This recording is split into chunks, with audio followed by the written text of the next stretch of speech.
I was holding the keys to an $850,000 penthouse when my phone buzzed with a message that would destroy my world. Don't go to your son's wedding. Run.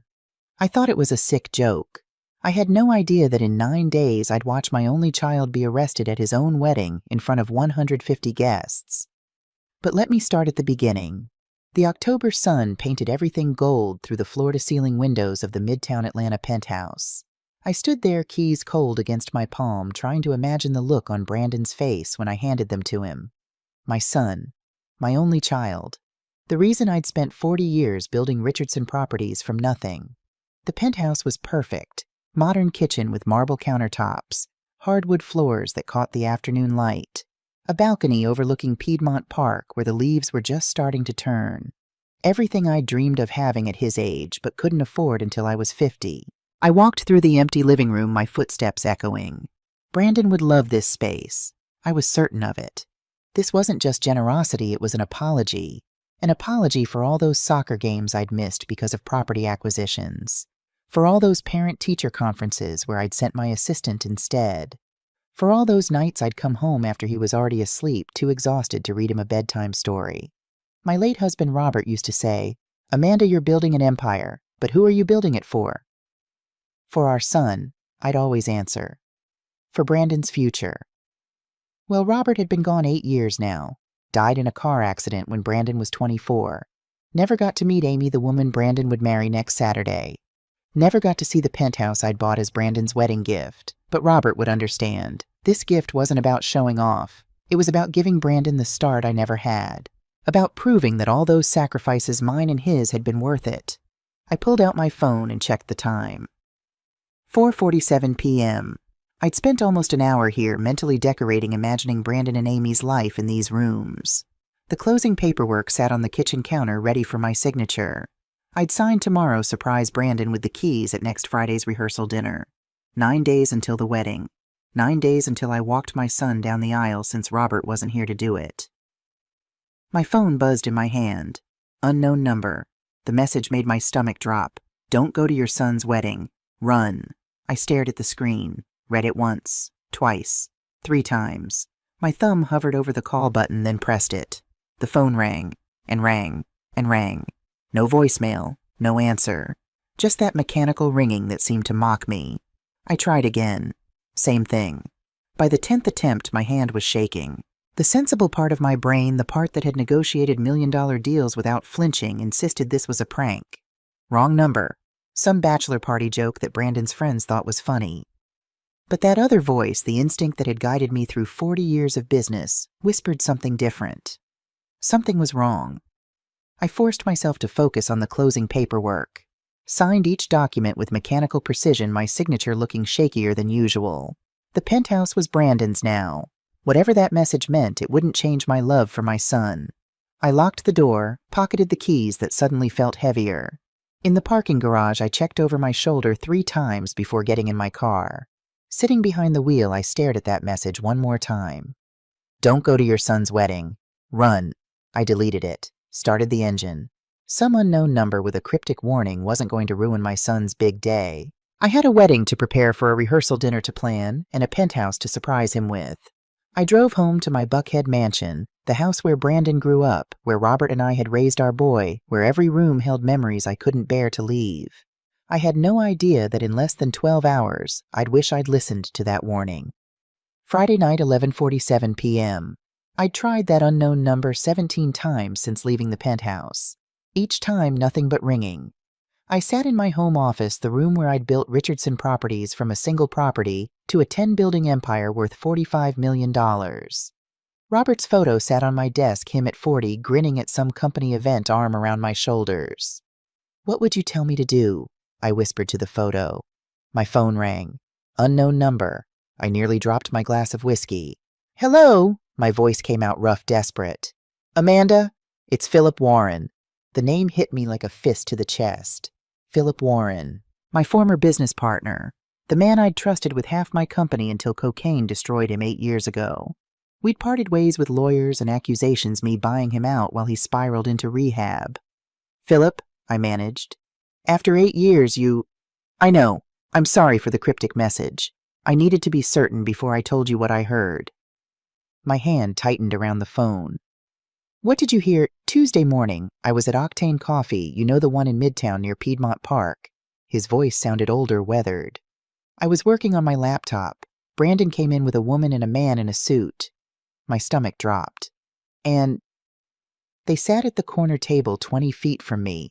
Amanda, they were there for 40 minutes. I heard everything. Everything about what? Philip's pause felt heavy. About you.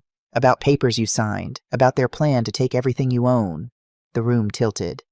That's not possible. Brandon wouldn't. The woman is that Amy, his fiancée, yes. She kept saying the old woman barely checks documents anymore. Brandon laughed. Said you'd signed everything without reading. That you trusted him completely. The whiskey turned sour in my mouth.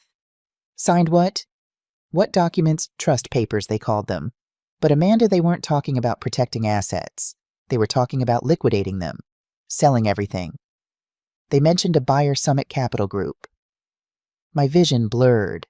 The family photo on my desk, Brandon's college graduation 5 years ago, both of us grinning, seemed to mock me now. I'd been so proud that day. My son about to enter the business world, following in his parents' footsteps. Philip, why are you telling me this? You disappeared 8 years ago. We haven't spoken since you saved my life by forcing me into rehab even though I hated you for it. His voice cracked. I've been sober 6 years now, Amanda. I run an addiction recovery program.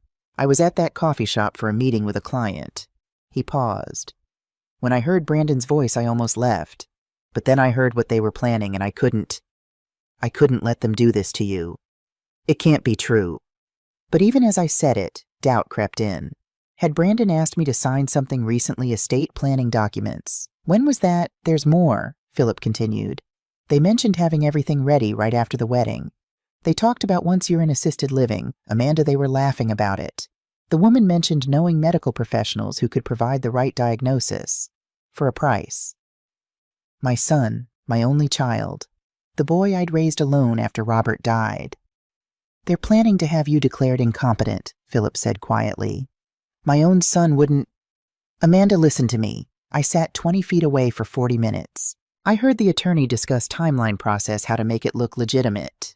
This woman, Amy, she has connections to doctors who would diagnose you with cognitive decline, dementia, whatever they need to get you into a facility. I couldn't breathe. The office walls seemed to close in. What papers? I finally asked. What did I sign? That's what you need to find out.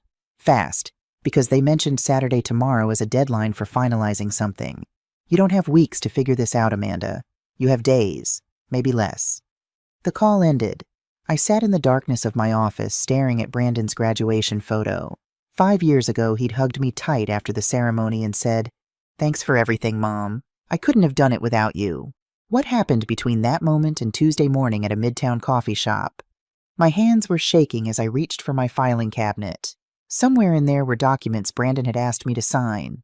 Estate planning, he'd called it. Routine trust restructuring. I'd signed them 3 weeks ago without reading them carefully. Because I trusted my son. Saturday morning came too early. I'd barely slept 3 hours before I was tearing through my home office files. Cabinet drawers hit the floor.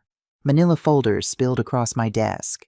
40 years of business documents scattered like autumn leaves. I didn't care about the mess. I needed to find what Brandon had tricked me into signing. Then the memory surfaced sharp and clear. 3 weeks ago, late September, Wednesday evening around 7. Brandon had shown up carrying a leather portfolio, the kind young professionals use when they want to look important. "Mom, my attorney needs you to sign some estate planning documents." I'd been reviewing contracts for a property acquisition in West Side. Barely looked up from my laptop. Estate planning. Just routine trust restructuring. Protects the family assets. Thomas Sullivan recommended we update these every few years. Thomas Sullivan, my own attorney's name. Of course I'd trusted it. Your attorney talked to Tom? Yeah, they coordinated on the language. Brandon had smiled that easy smile, the one that had melted my heart since he was 2 years old. You know how lawyers are everything in triplicate. I'd picked up my pen. Where do I sign? Initial here, sign here, date here. His finger had moved down the pages. We can discuss wedding details while you're at it. Amy wants your opinion on the reception menu. And like a fool, I'd signed, page after page, barely reading, discussing salmon versus steak while authorizing my own destruction. Brandon had gathered the documents, kissed my cheek, left whistling. That was 3 weeks ago, September 20th. Now, standing in my devastated office, I found the folder. It was labeled Estate Planning 2024 in my own handwriting.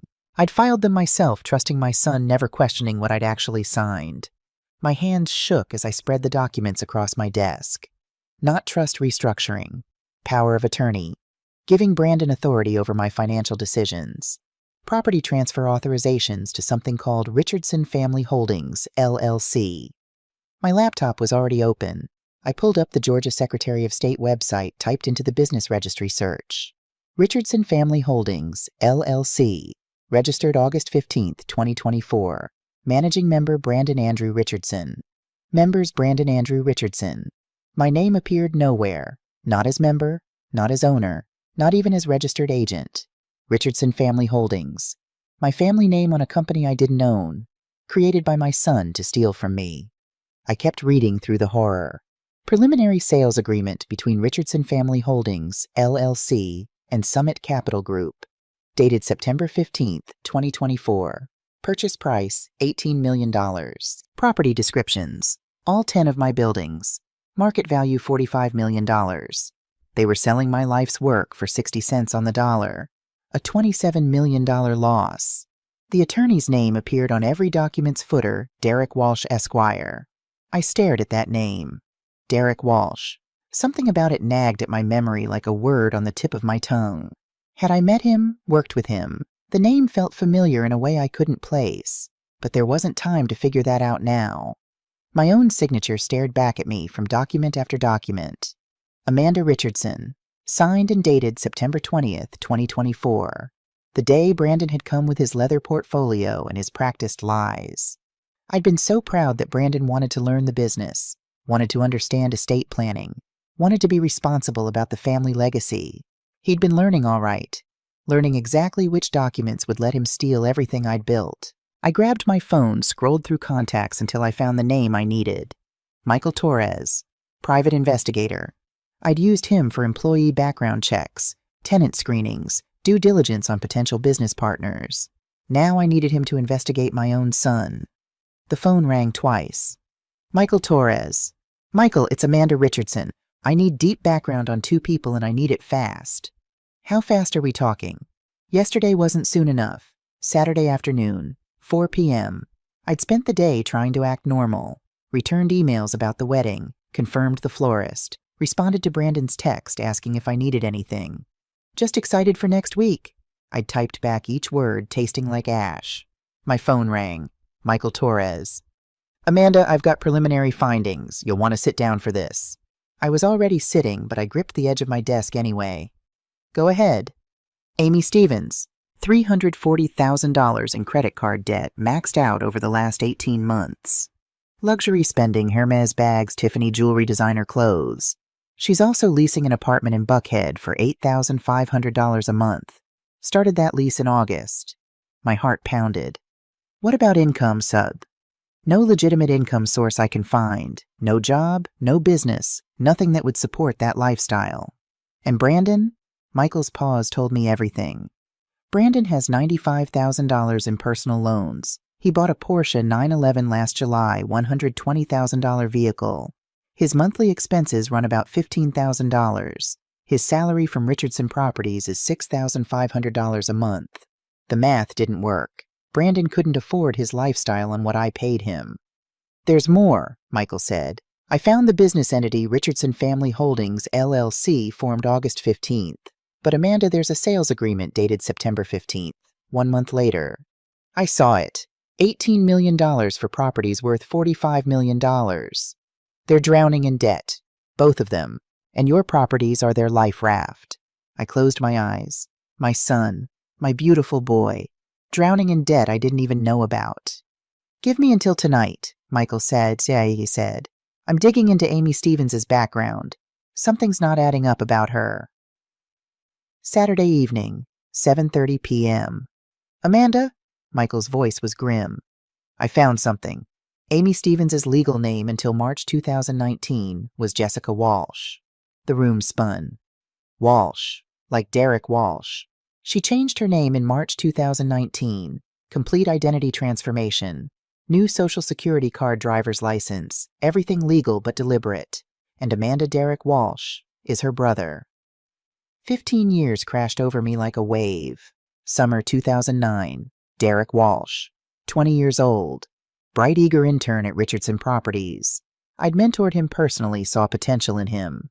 Then I'd caught him falsifying property appraisals, making a failing investment look viable to deceive potential buyers.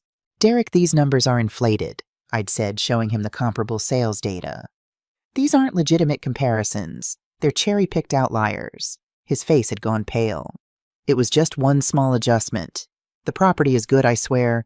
It's fraud. You falsified documents to deceive buyers. You're fired.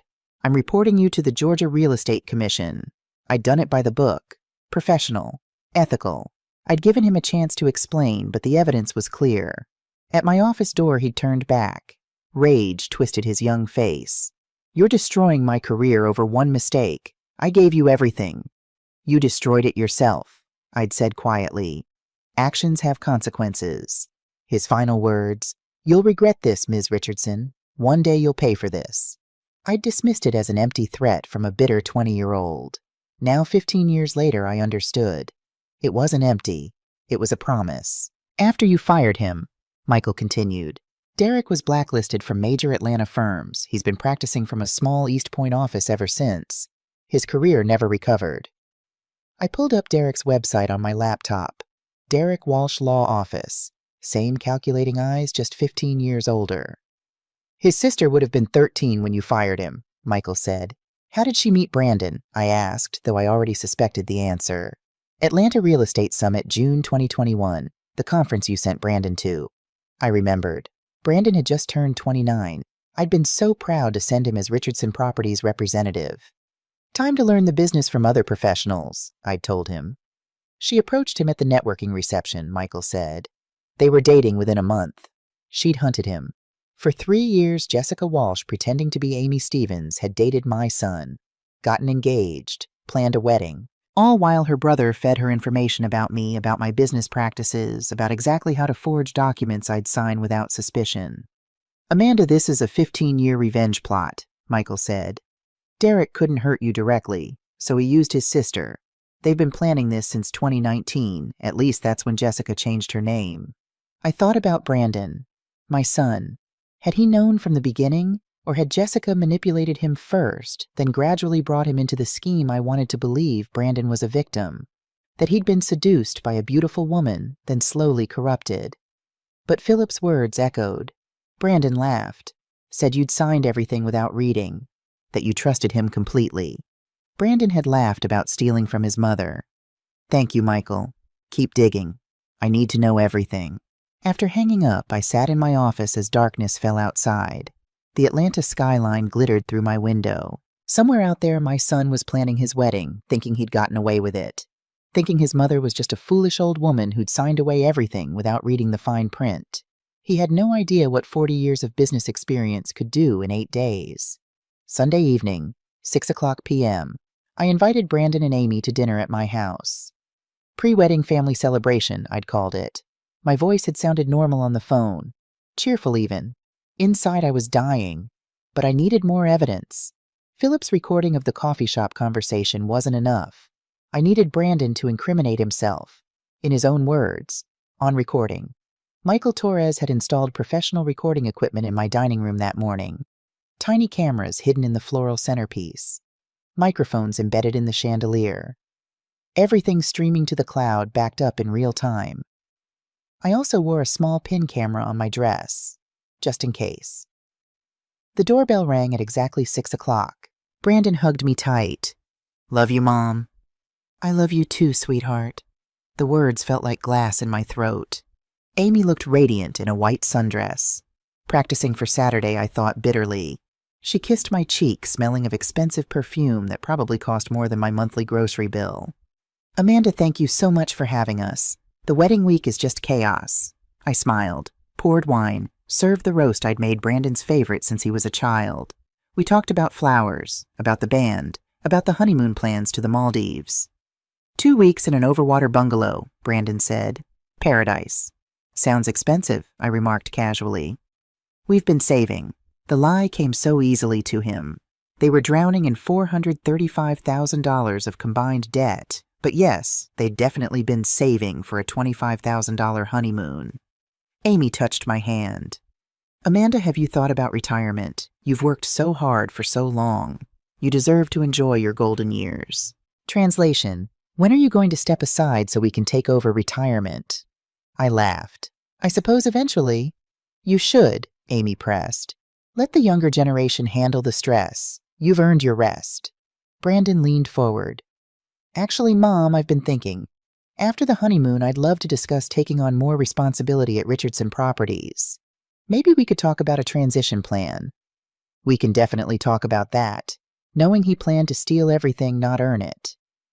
Amy's brother has been so helpful with the legal work, Brandon continued. Derek really understands estate planning. My blood ran cold. He was mentioning Derek publicly. They felt safe. They thought they'd won. Your brother's an attorney, I asked, Amy, voice innocent. That's wonderful. I don't think you've mentioned him before. Oh yes, Derek, we're very close. He's been practicing for years. Amy smiled. He's been invaluable with the family planning documents. Family planning? What a delicate way to describe fraud. Excuse me a moment, I said, standing. I need to get dessert from the kitchen.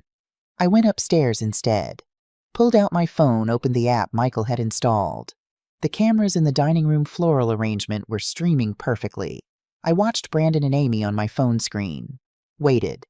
Brandon glanced toward the kitchen, then leaned close to Amy. His voice dropped low, but the microphones caught everything. Think she suspects anything? Amy sipped her wine. No way. Your mother signed everything without reading. She's too trusting. Too sentimental. Derek says the documents are foolproof. Once we're married and back from the Maldives, we move fast. My brother knows Amanda better than she knows herself. Amy's smile was cold. He spent 6 months studying her when he interned. He knows exactly which papers she'd sign, which language she'd accept. Brandon laughed. Actually laughed. 15 years Derek has been planning this. That's dedication. It's justice, Amy said sharply. She destroyed his career over one mistake. She deserves this. I don't care about justice. Brandon's voice turned hard. I care about getting what's mine. Mom's been controlling everything my whole life. Brandon, you need to earn it. Brandon, you're not ready. I'm 32 years old. I'm ready now. I watched my son on my phone screen, his face twisted with resentment I'd never seen before. Amy leaned closer. After the wedding, Dr. Bennett will do the competency evaluation. 3 sessions, and we'll have documentation of cognitive decline. Early onset dementia, probably. How long until assisted living? Derek says 60 days, maybe 90 if she fights. But with the power of attorney you already have, it won't matter. We'll be running Richardson Properties while she's in some memory care facility arguing she's fine. Brandon's laugh made me want to vomit. Old woman has no idea what's coming. I stood in my bedroom watching my son destroy me through a phone screen. Tears streamed down my face, but I didn't make a sound. This was the boy I'd rocked to sleep when he had nightmares. The child I'd held when his father died. The young man I'd mentored, taught, loved with everything I had. And he was laughing about putting me in a memory care facility for a disease I didn't have. I dried my eyes, fixed my makeup, went back downstairs with a smile. The rest of dinner was torture. They discussed the wedding cake, the first dance song, where their parents would sit. At 9 o'clock, they prepared to leave. Brandon hugged me again. Love you, Mom. Thanks for everything. I love you too, sweetheart. Last time I'd say it and mean it. After their car pulled away, I sat at my dining room table and played the recording. Every word crystal clear, time-stamped, backed up to the cloud. Old woman has no idea what's coming. But I did know now. I knew exactly what was coming. Monday morning, 8 a.m. I arrived at Thomas Sullivan's downtown office carrying 3 banker boxes of evidence. I'd barely slept, spent all night organizing documents, printing emails, creating timelines. Thomas had been my attorney for 30 years. He'd handled Robert's estate when he died. He'd guided me through complex property deals, defended me in lawsuits, celebrated my victories. He was more than my lawyer. He was family. His secretary showed me into the conference room. Thomas walked in moments later, silver-haired and sharp-eyed at 65. "Amanda." He took one look at my face and closed the door. "What happened?" I didn't waste time with pleasantries. I set the boxes on his conference table. "My son is trying to steal everything I own. His fiancée is not who she claims to be, and her brother Derek Walsh has been planning this revenge for 15 years. Thomas's face went pale. "Derek Walsh, Amanda, you fired that man in 2009. I remember. He was blacklisted. Never worked for a major firm again." Thomas pulled up his computer, typed rapidly. "You reported him to the Real Estate Commission for falsifying appraisals. And now he's using his sister to destroy me through my son." I spread the evidence across his conference table. Documents, financial records, Michael Torres's investigation report, screenshots of the text messages. Then I played the recording from Sunday dinner. Brandon's voice filled the elegant conference room. "Old woman has no idea what's coming. She'll be in some memory care facility while we're running her empire." Thomas's expression darkened with each word. When the recording ended, he sat back in his chair. "Amanda, this isn't just civil fraud." His voice was quiet, controlled. "This is criminal conspiracy." He pulled up more information on Derek Walsh. He used insider knowledge from his 2009 internship to forge documents that look legitimate to me, because he knew exactly which papers you'd trust, which language you'd accept, how you'd review them. Thomas grabbed a legal pad and started writing. "Here's what we do." The strategy came together quickly. Thomas was thorough, methodical, brilliant. First, he said, "We challenge every document Brandon had you sign. Our argument is fraudulent inducement, not that you're incompetent, but that you were deceived by a trusted family member."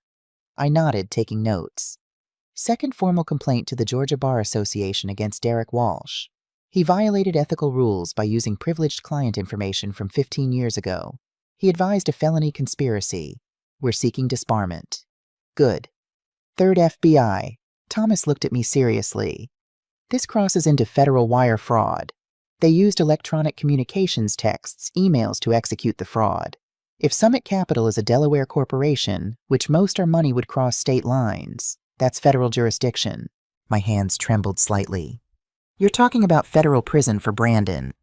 "I'm talking about consequences for crimes." Thomas's voice was gentle but firm. "Amanda, they plan to have you declared incompetent and locked in a memory care facility. That's elder abuse. That's a serious federal crime." I closed my eyes. Saw Brandon at 5 years old climbing into my lap with a scraped knee. Saw him at 15 angry and grieving after Robert died. Saw him at 25 telling me he wanted to make me proud. "Fourth," Thomas continued, "we execute a new will, immediately. Everything goes to charity I recommend Atlanta Housing Foundation. Brandon gets nothing. We file it, notarize it, make it irrevocable." "My entire estate." $47 million, give or take. You built it. You decide where it goes." He paused. "But Amanda, once we do this, there's no going back. Brandon will be permanently disinherited." I thought about Robert's wedding ring still in my jewelry box upstairs. Thought about the penthouse keys in my purse. Thought about 40 years of building something I'd always believed was for my son. "Do it," I said, "all of it." Thomas nodded. "Fifth and final emergency injunction. We freeze Richardson Family Holdings, LLC. No transactions, no transfers, nothing. We get a judge to block them from doing anything until we sort this out." He looked at me carefully. "Amanda, you said the wedding is Saturday." "Yes, October 19th. "And you want this handled publicly." I met his eyes. "They plan to humiliate me publicly. Competency hearings are public record. Assisted living placements become community gossip. They wanted my friends and colleagues to watch me be declared incompetent and helpless." My voice didn't shake. "I want them to watch Brandon be exposed as a fraud and a thief." Thomas was quiet for a long moment. "That's your right. But understand this means no private settlement. Brandon will face criminal charges. Your family drama will be in every newspaper. My son chose this path."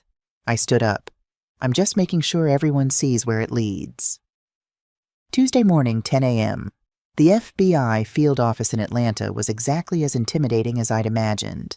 Gray concrete, security checkpoints, serious-faced agents moving with purpose. Thomas and I were escorted to a conference room where Special Agent Sarah Rodriguez waited. She was 38, Harvard Law former prosecutor. Michael Torres had recommended her specifically. She specialized in elder financial abuse cases. Ms. Richardson. She shook my hand firmly. Mr. Sullivan has briefed me on the situation. I've reviewed the preliminary evidence. We sat. I noticed she'd already printed out key documents. Professional. Prepared. Ms. Rodriguez. Sarah, please. Sarah, can you tell me honestly, do I have a case? Or am I a bitter mother overreacting to normal family conflict? Sarah's expression was kind but serious. Ms. Richardson, Amanda, you've done our job for us. This is one of the most well-documented fraud cases I've seen. She pulled up a presentation on her laptop, turned it toward us. You have multiple federal crimes here. Let me walk you through them. She clicked to the first slide. Wire fraud Title 18 U.S.C., Section 1343. They used electronic communications texts, emails, phone calls to execute a scheme to defraud you. That's 20 years maximum sentence. Click in next slide. Conspiracy Title 18 U.S.C. Section 371. 3 people, Brandon, Amy, Derek, agreed to commit fraud and took substantial steps toward it. Creating the LLC, forging documents, planning the property sale. That's 5 years. Click. Identity fraud. Jessica Walsh changed her name for the specific purpose of executing this scheme. Federal prosecutors love that because it shows premeditation. Click. Elder abuse under Georgia state law. Exploitation of a person over 65 through financial manipulation. Enhanced penalties. My head was spinning. And the recording from Sunday dinner? Sarah smiled. It wasn't a nice smile. That recording is gold. We have Brandon and Amy discussing the scheme in detail. We have motive, method, timeline, everything. This is what we call an airtight case. She leaned forward. Amanda, I want to be very clear about what happens if we open an official investigation. We'll subpoena phone records, emails, bank accounts. We'll interview Summit Capital representatives. We'll execute search warrants. And Brandon will be arrested and charged with multiple federal felonies. If convicted, he's looking at 10 to 15 years in federal prison. The number hit me like a physical blow. 10 to 15 years. Brandon at 32 going into prison. Coming out at 47. Middle-aged. His life destroyed. But then I remembered, old woman has no idea what's coming. He'd planned to destroy my life first. I want to proceed, I said quietly. Sarah nodded. We can arrest them quietly Friday night. Or, she paused, studying me. Mr. Sullivan mentioned you want this public. The wedding is Saturday at Piedmont Garden Venue, 3 p.m., 150 guests. You want us to arrest them at the wedding? They plan to humiliate me publicly. I want them to face justice publicly. I met her eyes. Is that wrong? Sarah was quiet for a moment. It's not wrong. It's your choice. But Amanda, after Saturday, there's no taking it back. Brandon will have a criminal record. His mugshot will be in newspapers. Your family conflict will be entertainment news. He made his choice 3 weeks ago when he forged those documents. My voice was steady. I'm just revealing the consequences. Then we'll be ready Saturday afternoon. Sarah closed her laptop. FBI agents will be positioned as guests. We'll have arrest warrants signed by Friday. The moment you give us the signal, we move. I stood to leave, then turned back. Sarah, can I ask you something off the record? Of course. Am I a terrible mother? Her expression softened. No, you're a mother who loved her son enough to stop him from destroying himself. That's the hardest kind of love there is. Wednesday afternoon, 2:00 p.m., back in Thomas's office. A new will sat on the table before me. I, Amanda Richardson, being of sound mind and body. The words blurred as I read. This document would cut Brandon out of my life permanently.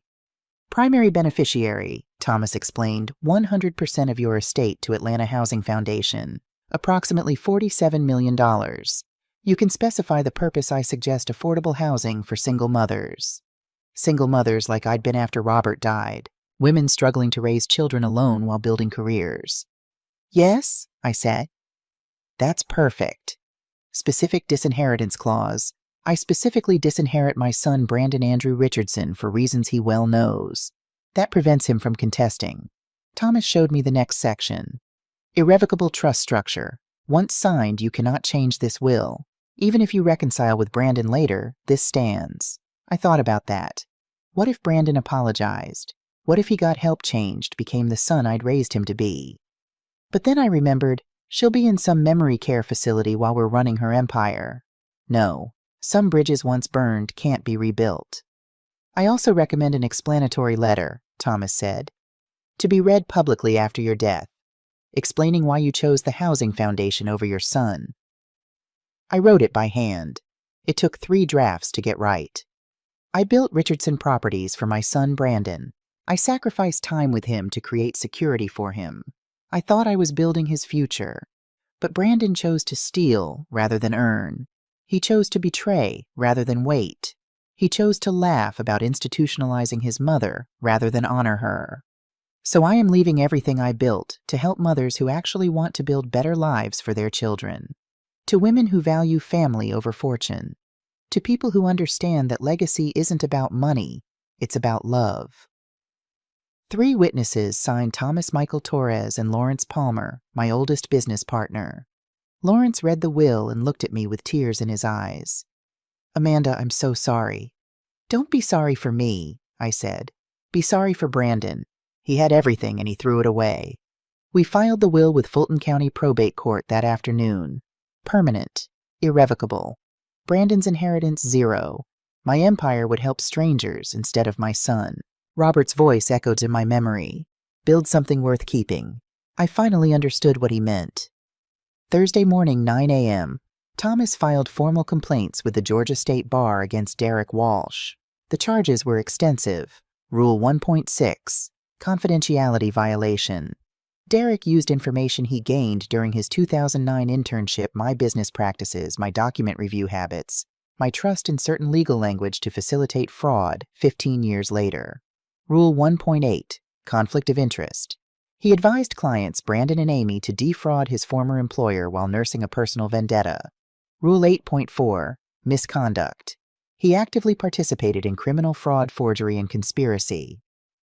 The recording mentions Derek multiple times, Thomas pointed out. Amy says my brother knows Amanda better than she knows herself. That's Derek using privileged information. He showed me Derek's billing records. Michael Torres had obtained them through legal but creative means. Derek had charged Brandon $15,000 for estate planning consultation. Translation, $15,000 to teach my son how to steal from me. The bar takes this seriously, Thomas said. Emergency ethics hearing is scheduled for Friday morning. Derek will be suspended immediately pending full disbarment proceedings. I thought about 20-year-old Derek, bright-eyed and eager in my office all those years ago. I'd seen potential in him, mentored him, then caught him falsifying documents and done what any ethical person would do, reported him. He'd spent 15 years planning revenge instead of rebuilding his character. Good, I said simply. Thursday afternoon, 2:30 p.m. I was in my Richardson Properties office trying to maintain normalcy when Brandon walked in unannounced. Hey, Mom, he smiled casual. Was in the neighborhood. Thought I'd say hi. My heart pounded, but I kept my face neutral. Brandon, what a nice surprise. He sat across from my desk, looked around the office. His eyes lingered on the Henderson contract file I'd deliberately left visible, a decoy. Where's the Henderson contract? Wasn't it on your desk Monday? So he was checking up on me, making sure I hadn't noticed anything unusual. Filed it, I smiled. Why? No reason, he shrugged. Just remember you usually leave active contracts out until they close.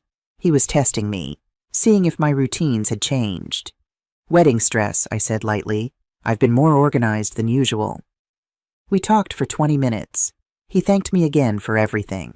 The penthouse, my support, my trust. Every word was poison.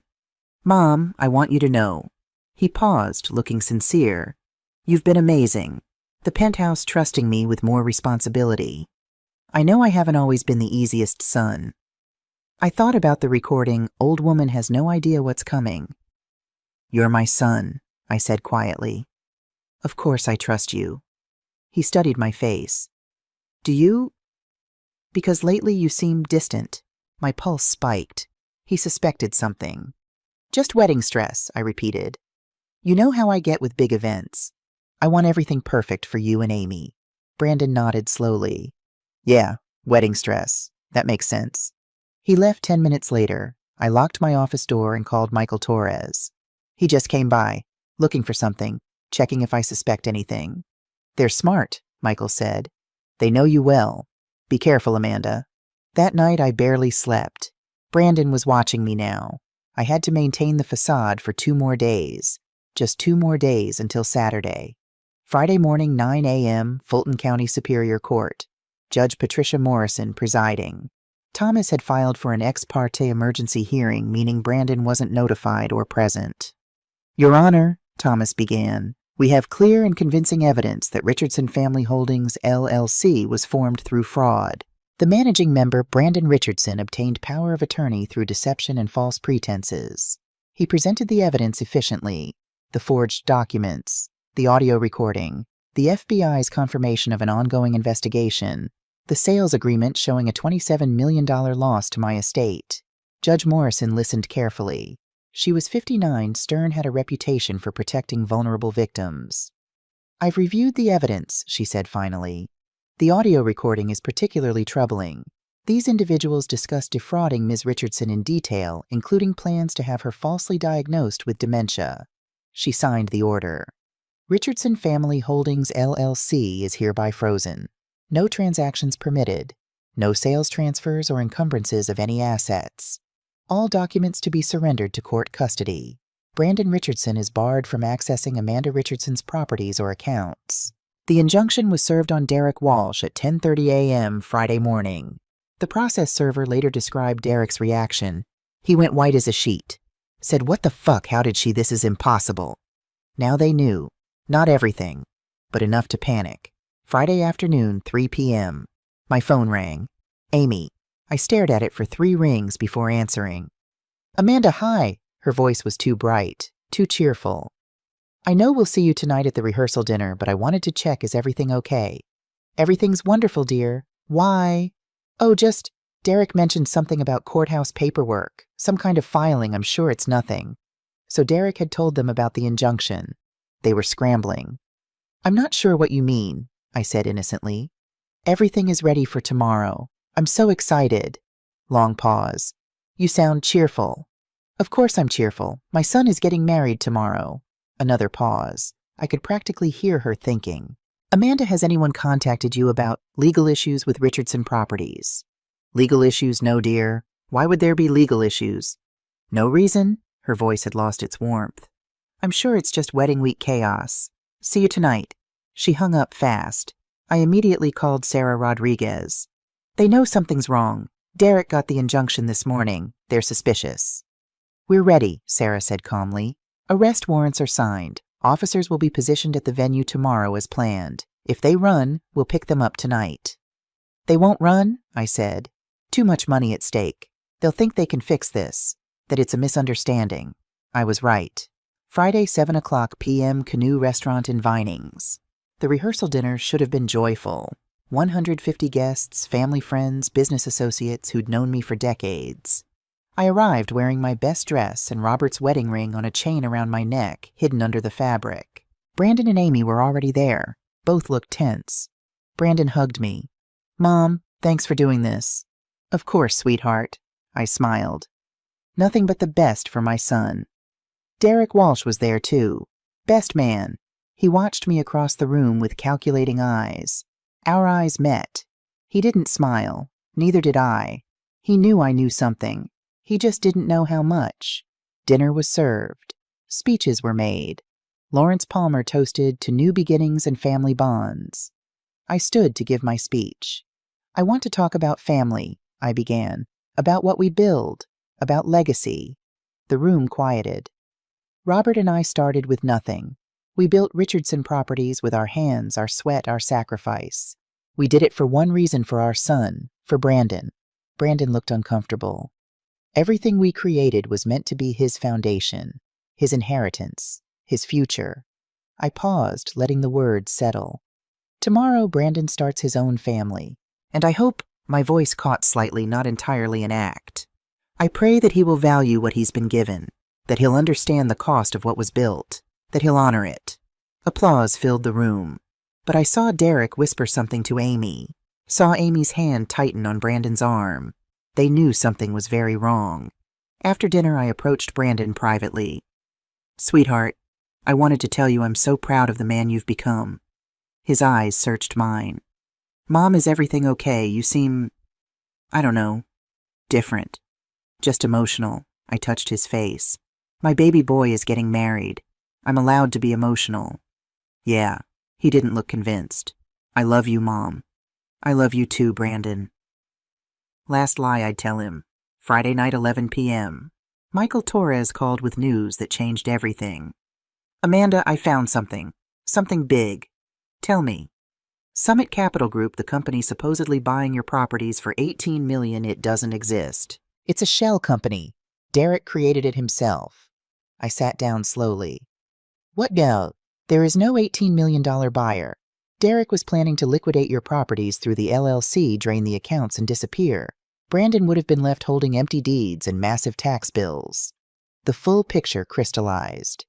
Derek wasn't just planning to steal from me. He was planning to screw Brandon too. "Exactly. Derek's revenge was against you. Brandon was just a tool, expendable." I thought about that.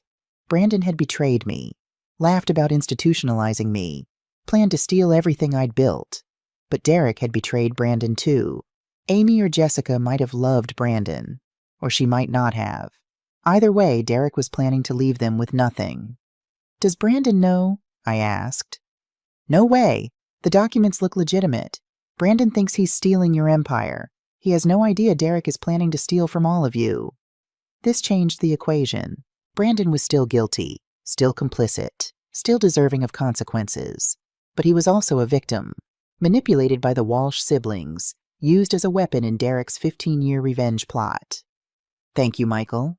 I sat alone in my office staring at Brandon's childhood photos. 5 years old with missing front teeth. 10 years old at his first baseball game. 15 years old, sullen and angry after Robert died. My son had made terrible choices. But Derek Walsh had orchestrated everything. Tomorrow, they would all face justice. Saturday, October 19th, 8:00 a.m. I woke before dawn. Couldn't sleep anymore. Today was my son's wedding day. Today was the day I would destroy his life in front of 150 witnesses. I stood before my bedroom mirror adjusting the navy blue dress I'd chosen. Robert's favorite color. His wedding ring hung around my neck on a thin gold chain. "Robert," I whispered to his photo on my dresser, "I hope you'd be proud. Or at least, I hope you'd understand." Downstairs, I made coffee. My hands were steady. 40 years of business negotiations had taught me how to stay calm under pressure. My phone buzzed. Sarah Rodriguez. "Amanda, final check. Are you certain you want to proceed?" "I'm certain." "Officers are in position. We have 3 agents in wedding attire mixed with guests. Arrest warrants are ready. The moment you finish your speech, we move." "Understood." "Amanda," she paused. "After today, there's no taking it back. Are you ready for that?" I thought about the recording. Old woman has no idea what's coming. I thought about the forged documents with my signature. I thought about Derek Walsh's 15-year revenge plot. I thought about Brandon laughing about putting me in memory care. "I'm ready." At 10 a.m., Philip Warren called. "Amanda, I heard through my contacts that something big is happening today. Are you okay?" "Philip, I want you to know your warning saved me. Without you, I'd have lost everything." "I'm just glad I was there to hear it." He paused. "Can I ask what you decided justice?" I said simply. "Public undeniable justice. And Brandon will face the consequences of his choices." Long silence. "You're a stronger woman than I am a man. I don't know if I could do what you're doing." "Yes, you could," I said quietly. "You forced me into rehab 8 years ago when I was destroying my company with bad decisions. You chose my well-being over our friendship. This is the same thing." "I guess it is." Another pause. "Amanda, for what it's worth, you're doing the right thing." After we hung up, I sat with those words. You're doing the right thing. Was I? Or was I just a bitter old woman taking revenge on her son? I pulled out the recording from Sunday dinner. Listened to it one more time. Old woman has no idea what's coming. She'll be in some memory care facility while we're running her empire. That wasn't my son speaking. That was a stranger who looked like my son. The boy I'd raised, the one who used to climb into my lap with skinned knees, who cried at his father's funeral, who once told me I was his hero, he was gone. This Brandon, the one laughing about institutionalizing me, he was a stranger. And strangers don't get to steal from me without consequences. At noon, I received texts from wedding guests. From Diane Mitchell. So excited for today, Brandon is lucky to have you as a mother. From Lawrence Palmer. See you at 3. That penthouse gift is incredibly generous. From Stephen Hughes. Can't wait to celebrate with you. They had no idea. By tonight, they'd all know the truth. I'd be the mother who destroyed her son at his wedding. But at least I'd be the mother who told the truth. At 1 p.m., I drove to Piedmont Garden Venue. The sun was shining. October leaves were gold and red. The weather was perfect for a wedding. Perfect for a reckoning. I parked and sat in my car for 5 minutes staring at the venue. Through the windows, I could see staff arranging flowers, setting up chairs, creating the fairy tale. But fairy tales are lies. Reality is mothers who work too hard and sons who betray them. Reality is 15-year revenge plots and forged documents. Reality is choosing justice over mercy because mercy wasn't offered to you. My phone buzzed. Sarah Rodriguez. We're in position. 3 agents placed among guests. 2 more at exits. Ready when you are. I'll give the speech after dinner, around 6 p.m. We'll be ready. I got out of my car, walked toward the venue. Each step felt heavy final. There was still time to stop this. I could cancel the FBI, cancel the arrests, have a private conversation with Brandon, maybe forgive him, maybe try to salvage something. But then I remembered they planned to have me declared incompetent. Lock me away, steal everything, laugh about it. No, some betrayals are too big to forgive. I pushed open the door to Piedmont Garden Venue. The wedding would go on, and so would justice. Saturday, October 19th, 3:00 p.m. Piedmont Garden Venue looked like something from a magazine. White chairs arranged in perfect rows. Flower-covered arbor where Brandon and Amy would exchange vows. String quartet playing softly. Golden October sunlight filtering through the trees. 150 guests arrived in their finest clothes. I watched them from the bride's room where I'd been hiding since 2:00. Lawrence Palmer, Diane Mitchell, Stephen Hughes, business partners who'd known me for decades. Friends who'd supported me through Robert's death. People who thought they were celebrating a wedding. They had no idea they were attending an execution. I smoothed my navy dress, checked my makeup one last time. The recording device was hidden in my clutch purse. Michael Torres had installed it yesterday. Backup in case anything went wrong with the FBI's equipment. A knock on the door. Ms. Richardson, it's time. I took a breath, opened the door. Amy's mother, Patricia Stevens, stood there. Sweet woman. Completely innocent. She had no idea her daughter had changed her name from Jessica Walsh, that everything about Amy Stevens was a carefully constructed lie. Amanda, you look beautiful, Patricia said warmly. Are you ready? As ready as I'll ever be. We walked toward the ceremony space together. Patricia squeezed my hand. I'm so grateful our children found each other. Brandon is such a wonderful young man. You raised him right. Each word was a knife. I saw Sarah Rodriguez positioned near the back, dressed in an elegant black dress that made her look like any other wedding guest. She caught my eye, nodded once. 2 other FBI agents were scattered through the crowd. I recognized them from their briefing photos, though in wedding attire they looked perfectly normal. The string quartet shifted to Pachelbel's canon. Everyone stood. Since Robert was gone, I would walk Brandon down the aisle. Mother and son together one last time. Brandon waited at the side entrance in his tuxedo. When he saw me, he smiled. That beautiful smile that had melted my heart since he was 2 years old. Mom, you look amazing. So do you, sweetheart. He offered his arm. I took it. We walked down the aisle together. 150 faces watching us, smiling, happy for us. They thought this was a beginning. It was an ending. Amy stood at the altar in her white dress. 3 years of performance culminating in this moment. She looked radiant. If I didn't know the truth, I'd think she was a beautiful bride marrying for love. I delivered Brandon to her, kissed his cheek. I love you, Mom, he whispered. I didn't answer, just squeezed his hand and took my seat in the front row. The ceremony began. Traditional vows. For better or worse, for richer or poorer, in sickness and in health. Such pretty lies. The officiant smiled. Brandon, do you take Amy to be your lawfully wedded wife? I do. Amy, do you take Brandon to be your lawfully wedded husband? I do. Rings exchanged, both wearing smiles. I now pronounce you husband and wife. You may kiss the bride. They kissed. The crowd applauded. Brandon and Amy, or Brandon and Jessica, were officially married. Married for approximately 3 hours until I destroyed them. 4 p.m. to 5 p.m. Cocktail hour. Guests mingled on the garden terrace. Champagne flowed. Hors d'oeuvres circulated. Laughter and conversation filled the air. I played my role perfectly. Lawrence Palmer found me near the bar. Amanda, I have to say I was skeptical when you said Brandon was ready for more responsibility at Richardson Properties. But watching him today, so mature, so ready to start a family, you raised him right. I sipped champagne. Thank you, Lawrence. Diane Mitchell hugged me. Have you thought about succession planning? Brandon seems like the perfect person to take over when you're ready to retire. I have thought about succession, I said carefully. Very carefully. She didn't catch the undertone. I watched Brandon and Amy across the terrace. They were surrounded by friends laughing, celebrating. Derek Walsh stood with them, champagne in hand, looking confident. They thought they'd won. At 4:30, I overheard Derek and Amy in a quiet corner. I wasn't trying to eavesdrop, they just didn't see me behind the floral arrangement.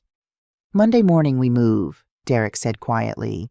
You call Dr. Bennett, schedule the competency evaluation.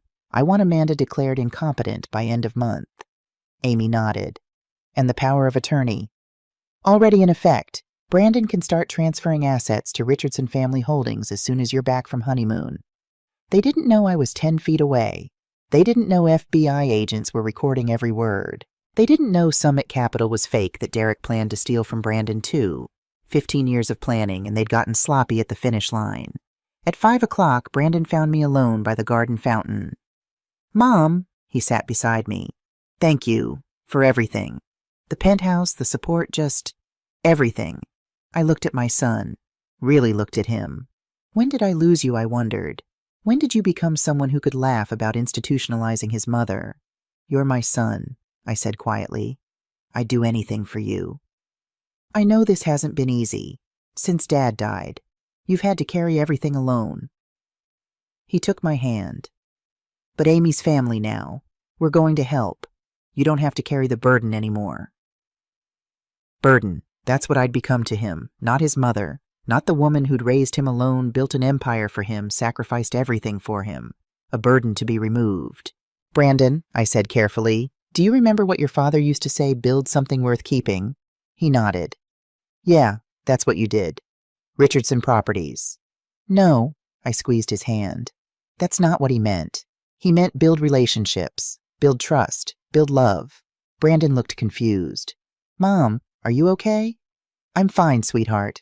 I stood. I should go check on dinner arrangements. I walked away, feeling his eyes on my back. Last normal conversation we'd ever have. 6 o'clock p.m. 150 guests settled at round tables decorated with white roses and gold accents. The head table held Brandon, Amy, Derek, bridesmaids, and groomsmen. I sat at a nearby table with Lawrence, Diane, and other business associates. Dinner was served. Filet mignon, roasted vegetables, wine flowing freely. I barely touched my food. My stomach was twisted in knots. Sarah Rodriguez sat 3 tables away, positioned for a clear view of the head table. Our eyes met.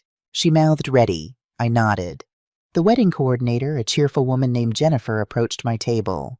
Ms. Richardson, we're ready for toasts whenever you are. I stood. My legs felt steady. 40 years of business presentations had taught me how to command a room. Jennifer handed me a microphone. I walked toward the head table. The room gradually quieted. Conversations faded. Glasses stopped clinking. 150 faces turned toward me. Brandon smiled, expecting a touching mother of the groom speech. Amy looked confident, relaxed. Derek leaned back in his chair, completely comfortable. None of them had any idea their world was about to collapse. I tapped the microphone. Sharp feedback cut through the room. Complete silence. Thank you all for being here today, I began. My voice was steady, clear. As Brandon's mother, I've looked forward to this moment for years. Warm smiles from the crowd. I want to talk to you about trust, about family, about what we build, and about what happens when trust is betrayed. The room shifted uncomfortably. This wasn't a typical wedding speech. Brandon's smile flickered. 3 weeks ago, I continued, Brandon came to my home with estate planning documents. He said they were routine trust restructuring. I signed them without reading carefully. Why? Because I trusted my son. I pulled papers from my clutch, held them up. But those documents weren't trust restructuring. They were power of attorney, property transfer authorizations, documents that gave Brandon control over everything I own. Gasps rippled through the crowd. Brandon started to stand. Sit down, Brandon. He froze. Something in my voice made him obey. I held up more papers. These documents transferred all my properties to Richardson Family Holdings, LLC, registered August 15, 2024. Managing member Brandon Andrew Richardson. My name appears nowhere on this company. The room erupted in murmurs. Here's the interesting part, I said, voice cutting through the noise. This is a sales agreement between Richardson Family Holdings and Summit Capital Group. Sale price $18 million. Market value of my properties $45 million. I paused, letting the numbers sink in. A $27 million loss. Why would Brandon do this? Amy was pale. Derek's jaw was tight. Let me introduce you to some people, I continued. This woman, I pointed at Amy. Her name is not Amy Stevens, it's Jessica Walsh. She changed her name legally in March 2019. Amy's face drained of color. Jessica Walsh is the sister of Derek Walsh. I pointed at Derek. Derek worked for me as an intern in 2009. I fired him for falsifying property appraisals fraud. I reported him to the Georgia Real Estate Commission. He was blacklisted from every major firm in Atlanta. Everyone turned to stare at Derek. Derek spent 15 years planning revenge, I said. His sister changed her identity, tracked my son's movements, and approached him at the June 2021 Atlanta Real Estate Summit. Everything their meeting, their relationship, this wedding was calculated. The room was frozen in shock. But wait, I said. There's more. Let me play you something. I pulled out my phone, connected it to the venue's sound system. The recording from Sunday dinner filled the elegant space. Brandon's voice, think she suspects anything. Amy's voice, no way, your mother signed everything without reading. Derek's voice, the documents are foolproof. Brandon laughing, old woman has no idea what's coming. She'll be in some memory care facility while we're running her empire. Amy, Derek says 60 days, maybe 90. We'll have her declared incompetent. The recording ended. Absolute silence. Some guests were crying. Others looked furious. Amy's parents looked devastated. They'd had no idea their daughter had changed her name, that she'd been living a lie. I hoped, I said quietly, that Brandon was manipulated, that he was a victim. But that recording proves otherwise. I looked directly at my son. You knew about the forged documents. You laughed about putting me in assisted living. You called my company Our Empire. You weren't tricked, Brandon. You chose this. Brandon's face crumbled. Mom, let me tell you what happens now. I pulled out more documents. On Wednesday, I executed a new will. My entire estate, $47 million, will be donated to Atlanta Housing Foundation to build affordable housing for single mothers. I held up the will. Brandon, you inherit nothing. You are specifically disinherited.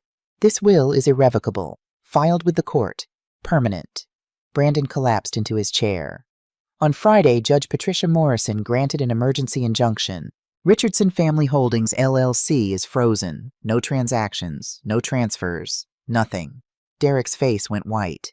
On Thursday, the Georgia State Bar received formal ethics complaints against Derek Walsh for using privileged client information to commit fraud.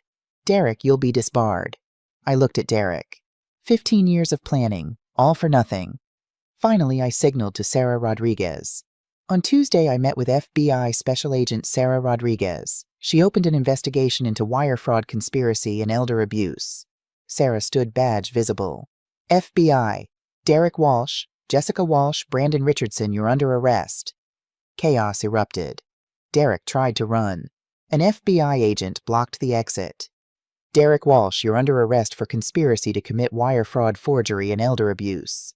Handcuffs clicked around his wrists. Amy grabbed Brandon's arm. Brandon, do something. A female FBI agent approached. Jessica Walsh, you're under arrest for conspiracy to commit fraud, identity fraud, and elder abuse. Jessica, Amy's mother screamed. What is she talking about, Amy? Jessica didn't answer, just stood there as handcuffs were placed on her wrists. Brandon looked at me across the room, tears streaming down his face. Mom, please, we can talk about this. I'm sorry. I'm so sorry. The third FBI agent approached him. Brandon Richardson, you're being detained for questioning regarding conspiracy to commit fraud. Mom, Brandon's voice broke. Please. I watched my son, my only child, the boy I'd raised, the man I'd loved, be led away in handcuffs alongside the woman he'd married 3 hours ago. The wedding was over. So was my family. Guests were in shock. Some rushed toward me asking if I was okay. Others fled toward the exits. Some filmed on their phones. This would be all over social media within hours. Lawrence Palmer reached me first. Amanda, my God. Are you all right? I'm fine, Lawrence. Diane Mitchell was crying. I can't believe Brandon would do this. You're the strongest woman I know. Patricia Stevens, Amy's mother, approached sobbing. Amanda, I had no idea. I swear I didn't know she changed her name. I don't understand any of this. I touched her arm. I know. You're a victim too. They lied to all of us. Derek was being led past me. He stopped despite the agent's grip on his arm and looked at me with pure hatred. You destroyed my life 15 years ago, he spat. This was justice. No, I said quietly. This is justice. By 7:00 p.m., the venue was empty except for staff cleaning up the remnants of what should have been a celebration. I stood alone in the garden where Brandon and Amy had exchanged vows 3 hours ago. 3 hours married. Both arrested. Marriage would be annulled before they ever spent a night together as husband and wife. Sarah Rodriguez approached. Amanda, are you okay? I don't know, I said honestly. I just had my son arrested at his wedding. Am I supposed to be okay? You did the right thing. Did I just prove Brandon right that I value my empire more than I value him? Sarah was quiet for a moment. You valued the truth. That's different. She handed me her card. Call me if you need anything. The DA will be in touch about next steps. Court proceedings will start next week. After she left, I walked to my car. My phone was exploding with messages. Calls from friends, colleagues, reporters who'd somehow already heard. I ignored them all. Drove home to my empty mansion in silence. The next 72 hours were a blur. Sunday morning I woke to find my story was national news. Atlanta Journal-Constitution. Mother exposes son's $45 million fraud at wedding. CNN. Wedding ends in FBI. Arrests after mother's shocking speech. New York Times. When family becomes fraud. The Amanda Richardson case. Social media exploded. Hashtag Richardson wedding trended on Twitter. Videos from the wedding filmed by guests on their phones went viral. I watched one video with 2.3 million views. It showed me playing the recording, Brandon's voice filling the venue. Old woman has no idea what's coming. Comments ranged from supportive to cruel. Good for her. Son got what he deserved. But she disinherited him completely. That's harsh. Amanda chose her empire over her son. What kind of mother does that? The kind who raised a thief, apparently. I turned off my phone. Couldn't look anymore. Monday morning, 9 a.m. bail hearings. I didn't attend. Couldn't face Brandon yet. Thomas Sullivan called me with updates. Derek Walsh bail set at $500,000. He can't make it. Remanded to custody. Jessica Walsh bail set at $300,000. Her parents don't have that kind of money. Remanded to custody. Brandon, Thomas paused. Bail set at $400,000. Amanda, Brandon's asking if you'll post bail. My heart stopped. His attorney called me. Brandon can't make bail on his own. He's asking if you'll help him. The boy I'd raised, sitting in jail, asking his mother, the mother he'd tried to defraud, to bail him out. No, I said. He made his choices. He lives with them. Amanda. No, Thomas. He laughed about putting me in memory care. He can sit in jail for a week and think about what he did. Brandon was remanded to custody, all 3 of them in Fulton County Jail. Tuesday, I forced myself to go to work. Richardson Properties needed me. Clients needed reassurance that the company was stable despite the scandal. My employees were incredible, supportive, rallying around me. but I could see the questions in their eyes. How did you not know your own son was stealing from you? Good question. One I asked myself every night. Wednesday afternoon, Michael Torres called with news. Amanda, I've confirmed it. Summit Capital Group is completely fake. Derek created it. There is no $18 million buyer. So Derek was planning to steal from Brandon too? Yes. He would have liquidated your properties through the LLC, taken the money, and disappeared. Brandon would have been left with nothing but criminal charges. I sat with that information.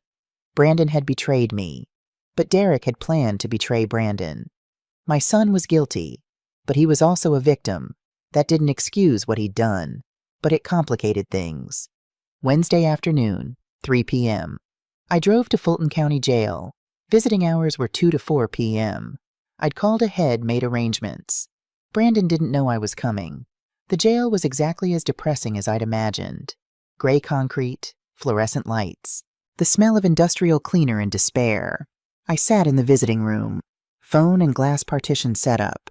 Brandon walked in 5 minutes later. Orange jumpsuit, handcuffs, 5 days of stubble, eyes red from crying. When he saw me, he broke down. He picked up the phone. I picked up mine. Neither of us spoke for 30 seconds. We just looked at each other through the glass. Mom, he finally whispered. I'm so sorry. Sorry for what, Brandon?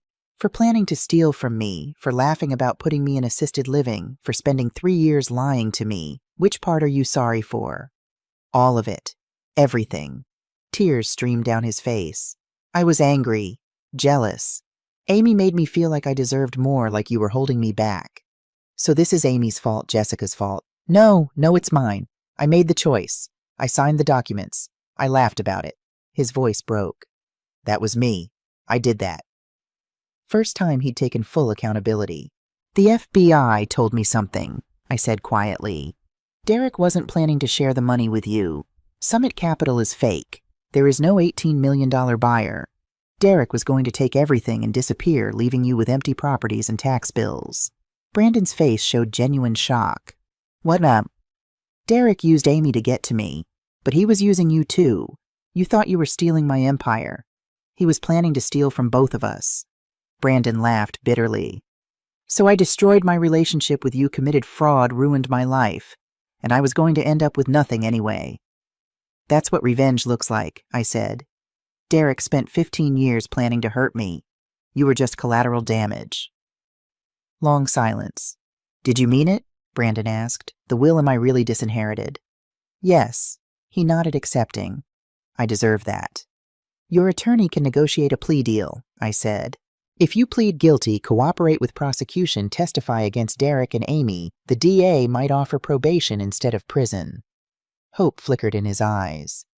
You do that for me. I'm not doing it for you. I'm doing it because you're my son, and I can't send you to prison if there's another option. I paused. But Brandon, understand this, whether you go to prison or not, you are not my son anymore. Not the way you were. That Brandon, the boy I raised, he's gone. You killed him. I understand, he whispered. Do you really understand what you took from me? I don't know what you mean. You took my ability to trust, I said. You took my joy in building this business. You took my memories. I can't look at your baby pictures without seeing the man who tried to steal from me. I can't remember teaching you to ride a bike without remembering you laughing about my cognitive decline. My voice was steady, but tears ran down my face. You didn't just try to steal my money, Brandon. You stole my past. Every good memory I have of you is poisoned now. Brandon broke down completely. Mom, please, I'll do anything to make this right. There is no making this right. There's only moving forward. I stood to leave. Mom, wait. Brandon's voice was desperate. Why did you do it publicly at the wedding? Why not just have me arrested quietly? I met his eyes through the glass. Because you were going to humiliate me publicly. Competency hearing. Assisted living placement. You wanted my friends to watch me be declared incompetent. I paused. I wanted them to watch you be exposed as a fraud. Public sin, public penance. Did it make you feel better? No, I said honestly. It made me feel like a monster, but it was still the right thing to do. I hung up the phone, walked away, Behind me, Brandon mouthed through the glass, "I love you." I didn't turn around. 3 months passed. Derek Walsh pleaded not guilty. Trial scheduled for February. Facing 15 years federal prison. Permanently disbarred. Jessica Walsh pleaded not guilty. Trial scheduled for February. Facing 10 years. Divorced from Brandon after 3 months of marriage. Marriage annulled technically since it was based on fraud. Brandon Richardson took the plea deal. Pleaded guilty to conspiracy to commit fraud. Sentenced to 5 years probation, 2,000 hours community service, $50,000 restitution to me. Convicted felon. Banned permanently from Richardson Properties. I didn't attend his sentencing. Couldn't face it. But Thomas Sullivan told me Brandon gave a statement to the judge. "Your Honor, I betrayed my mother. I laughed about institutionalizing her. I tried to steal everything she built. I deserve prison. But I'm asking for a chance to prove I can change. To become the man my father would have wanted me to be. The man my mother tried to raise me to be." The judge gave him probation instead of prison. Lenient sentence for a serious crime. But Brandon would carry that felony conviction for life. December came. Christmas. I set my dining table for one. Turkey breast, mashed potatoes, wine, 11 empty chairs around the table. My phone rang at 8 p.m. Unknown number. I almost didn't answer. "Hello. Mom, it's me. I'm using a friend's phone. I know I'm not supposed to contact you, but it's Christmas." Brandon's voice. I hadn't heard it in 3 months. "I'm at a halfway house. Probation requires it. I'm doing my community service at Habitat for Humanity, building houses for people who can't afford them." Silence on my end. "I'm not calling to ask for anything," he continued. "I just wanted to say Merry Christmas, and that I'm still here, still trying, and I still love you." My hand tightened on the phone. "Brandon, you don't have to say it back. I know. I just needed you to hear it." He hung up. I sat at my empty table, phone in hand, tears streaming. I whispered to the silence, "I love you too." But he was already gone. October 19th, 2025. 1 year after the wedding. I stood in front of a crowd at the groundbreaking ceremony for Richardson Housing Project. 50 units of affordable housing for single mothers. First building funded by my estate's future charitable trust. Media was present. Community leaders, people who'd followed my story. I gave a speech. 1 year ago today, I made national news for having my son arrested at his wedding. People called me a hero. People called me a monster. I paused, looking at the crowd. The truth is, I'm neither. I'm a mother who built an empire and lost her son in the process. I'm a widow who worked too hard to avoid grief. I'm a businesswoman who thought success meant money when it actually means legacy. I gestured to the construction site behind me. My late husband Robert used to say, "Build something worth keeping." I thought he meant build a company, but he meant build relationships, build trust, build love. I failed at that. My voice caught slightly. So today I'm starting over. This building will house 50 single mothers, women like I was in 1984 alone, scared, determined. When I die, my entire estate will fund more buildings like this. I looked directly at the cameras. My son tried to take everything from me. In response, I gave everything away. Not for revenge, not for spite, but because I finally understand what legacy really means. The crowd applauded. Cameras flashed. At the back of the crowd, I saw him. Brandon, wearing work clothes from his Habitat for Humanity job. He hadn't known I'd be here. Our eyes met across 50 yards of space. He nodded. I nodded back. Then he turned and left. Still too soon. Maybe always too soon. But at least he was building things now. Honest things. With his own hands. Maybe Robert would be proud of that. That evening, I returned home to find a letter in my mailbox. No return address. Handwritten. "Dear Mom, I saw you at the groundbreaking today. I didn't stay because I didn't want to disrupt your day. But I needed to tell you something. I've been sober for 1 year. In therapy for 1 year. Building houses for people who actually need them for 1 year. I finally understand what Dad meant about building something worth keeping. I'm building a life worth keeping. Small, honest, earned. And maybe someday I'm building a relationship with you again. 1 day at a time. 1 conversation at a time. I don't expect forgiveness, but I hope for understanding. I love you, Mom. I'm sorry it took losing everything to learn what that really means. Brandon, I read the letter 3 times. Then I picked up my phone and texted the number he'd called from at Christmas. I saw you at the groundbreaking. Thank you for coming. Would you like to have coffee next week? 3 minutes later, yes. Please. Coffee the following Tuesday. Same Midtown coffee shop where Philip had overheard the original conspiracy. Fitting somehow. Brandon arrived 10 minutes early. I arrived 5 minutes early. We sat across from each other, awkward, broken. Thank you for meeting me, he said quietly. I read your letter. We talked for 2 hours. About his therapy. About what he'd learned. About the houses he was building. About the life he was rebuilding. I testified against Derek and Jessica last month, he said. Their trials are in February. I told the prosecutors everything. I know, Thomas told me. Derek really was planning to screw me over, Brandon said. Summit Capital was fake. He was going to leave me with nothing but criminal charges while he disappeared with millions. I know. I was such a fool. You were, I agreed. But you're not one anymore. His eyes filled with tears. Do you think, someday, we could be mother and son again? I thought about that. Really thought. I don't know, I said honestly. That Brandon, the one who laughed about institutionalizing me, I can't be mother to him. He's gone. Brandon nodded, accepting. But this Brandon, I gestured to him, the one who's building houses, who's taking responsibility, who's doing the work to change. Maybe I could be mother to him. Someday. I'll wait, he said, however long it takes. We finished our coffee, parted with an awkward hug. It wasn't forgiveness, not yet. Maybe not ever, but it was a beginning. I'm 73 years old now as I record this story for you. People ask me all the time, do you regret exposing Brandon at his wedding?